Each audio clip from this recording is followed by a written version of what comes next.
Hi, it's Tracy here again from Music Nation, and we're at Myers Park with the lovely Tony Daunt from Swampland. How are you today? I'm very well, thanks, Tracy. Good, good.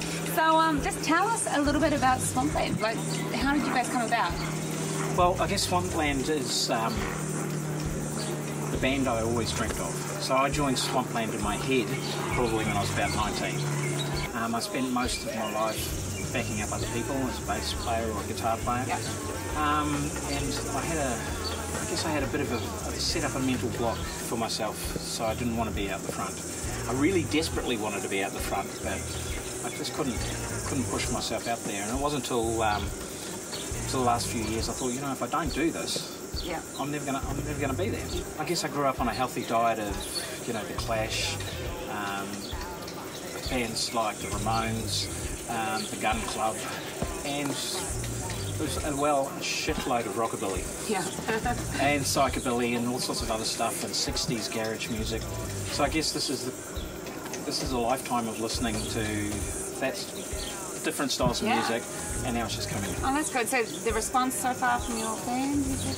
Daddy especially has had a really, really good response. I think, I've had a lot of people come up and said they could really relate to that, and they, you know, had listened to the lyrics and really felt that they had something.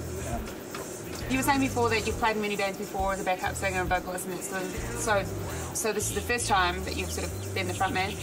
Yeah. I was actually more of a, in the past I was a bass player and guitar player. I never trusted my vocals. So, and that was the stumbling block. Yeah, this is the big break. This is, that was it. The first time we played, I think I was sick before and after. It was a good thing. I think before you go on stage, you had to feel sick. I still get butterflies before I go on stage performing. But yeah. Well, that's the funny thing. Yeah. If you're playing in a band for a few years, you fall into that. You can fall into that complacency where you're not getting that excitement anymore. You're just walking on, playing and walking off. So you have some pretty cool tattoos. 33 of them, I think. Wow. Which one's your favourite? My favourite one here is this little kitty cat. Kitty cat? Oh. And what's that all about? What was the story behind that one? Well, again, this is a subliminal thing, you see. Okay. I've got a pair of cats now, and I never ever owned a cat. I thought I was a dog person. And then one day somebody pointed out to me that I had a cat tattooed here, a cat tattooed there. You're the cat man. Yeah, I got a cat tattooed on my neck. There's another cat around here somewhere. I just can't remember where it is. Oh yeah, there it is. There's a cat. My ass. There's a cat in there somewhere. So anyway, I thought I'd road test a couple of cats. Cool. And sure enough, as it turns out, I'm a cat person. Yeah, he's the cat man. Tony's the cat man. It's good to know these things about yourself. Absolutely. So, oh my gosh. So basically, you guys are playing. You've got a concert coming up, a concert as well. You guys are performing. And what's the date? 22nd of February at the King's Arms. That's correct. That's right. Yeah. Cool. And you guys know what time you're playing? Or? Yeah, we're playing in the Hot Rod session, which is the afternoon session. Okay. I'm looking forward to playing with. Being on the same bill as Swamp Thing, seeing, you know, with Swampland, kind of makes sense, and Recliner Rockers and those guys. I've been dying to do a gig with them. But we're going to talk about your previous bands. You were in a band called Bernie Griffin and the Grifters. That's right? Bernie Griffin and the Grifters. Right, yeah. Is that right? Sorry. So tell me about that. How was that? So yeah, I met Bernie in 1981 down at Progressive Studios, which was a place where I used to hang out when I was 15. Playing little ratty punk rock bands like AK Scum and to start somewhere. Red Cross. There's a funny story about that too. I used to get dragged to practice by AK Scum. They'd come around to my mum's place, pick me up, take me to practice, probably beat me up a little bit and then drop me home. And then I couldn't wait till next week when they come and do it again. Nice. Yeah, it's a funny little story. And then I went to Australia for 23 years. However, I came back a little bit on the broken side. Yeah. And that's when I met up with Bernie again, and he was quite instrumental in me changing the way I looked at life and changing my lifestyle. And him and I started a band called the Grifters, which was more about, we were playing in a duo together and we were backing people up, but we didn't actually know the songs, but we were taking the money. So I thought it was only apt we called it only apt that we called it the Grifters. And then entered a whole bunch of other guys like Dave Kahn, Steve Roach, Will Wood, Kerry Fraser, and Bernie Griffin and the Grifters were born, and you know that we had a great time for what, 4 years, and we're part of the Gunslingers Ball. Bernie was intrinsic in the Gunslingers Ball, and we went around the North Island and so forth. Fantastic. Yeah, it was great. It's been a ride. It was great. Yeah. You know, how long have you been in the industry for? Well, let's just say, I'd say it'd be most of my life. Oh, that's good. I think most of us stick in, we can't seem to give it up, really. It's a bit of an addiction, isn't it? Addiction, obsession, yeah. A good one. Yeah, well,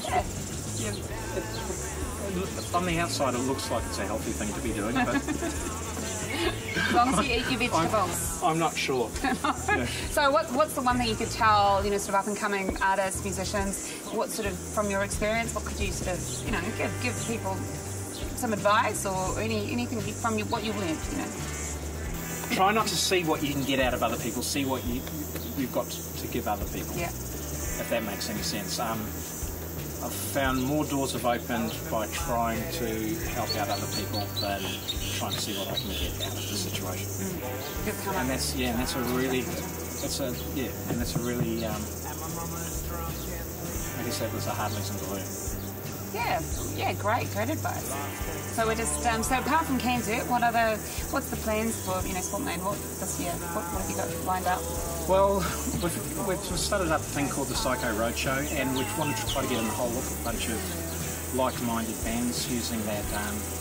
When we use the expression psycho, you know, we're thinking about horror punk, we're thinking about 60s garage, we're thinking about psychobilly, we're thinking about not just one style of music, but a whole bunch of stuff that is, you know, connected. Sounds exciting. That sounds so exciting. I'm looking forward to hearing. I'm really, I'm definitely following you guys. And you're on Facebook, and you've got a website as well? We're on Facebook. We're not using the website. We do have a website, but don't go there. There's nothing there. There's really nothing there. Facebook. Yeah, well, that's what we found. We found Facebook's basically the place to be. The place to be. Yeah, the easiest thing to update. The easiest thing to get the information. And any up-and-coming albums? We've got another song coming out. We're not releasing albums at the moment. What we're doing is we're doing singles, and we're doing video singles. So every time we release a single, there's a video to support the single. Cool. So Down in the Ground was the first video single.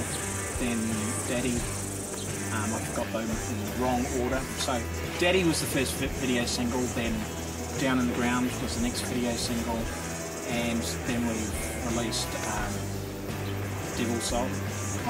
And up and coming now, we're just waiting for, we've recorded the song, we're waiting for Tom Anderson and Alan Mehari, who record and produce for us, to finish off a song called Salt, Honest Man. You got it. And then it's back into the studio and starting on. Oh, good luck with all that, and it sounds really exciting. You've got lots going on this year and everything else.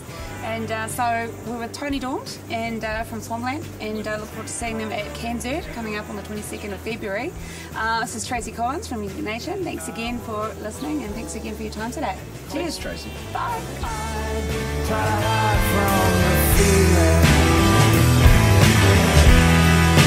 Memories I bought and sold and told and tried to believe in.